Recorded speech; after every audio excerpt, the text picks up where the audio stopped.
Hey everyone, it's Joshua Campbell, your knowledge broker. Happy New Year's. Have you set yourself some New Year's resolutions? And more importantly, have you been able to maintain them?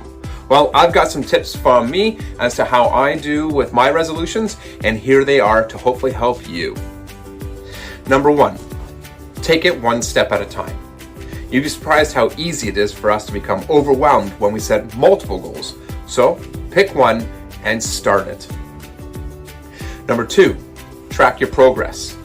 Write it down in an online app or a physical journal so that you can see where your successes were, maybe potentially what you did that day that made it successful. And if you have any setbacks, you can potentially figure out what the setbacks were caused from. Number three, accept setbacks. We're human. It's nearly impossible to be successful 100% of the time of every single day. It sounds actually exhausting. So be okay with setbacks. Give them an opportunity for yourself to learn and then move forward and accomplish more goals.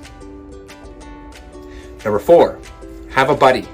This could be a family member, a friend, or potentially even social media.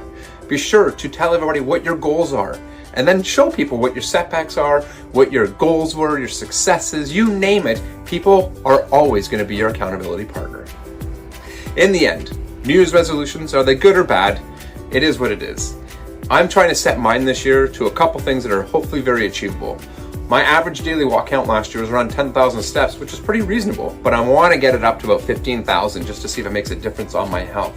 The second thing I'm going to try and do is take one self-help day a month where I can just focus on myself, not focus on work, and then I want to see what that does to my mental health as well.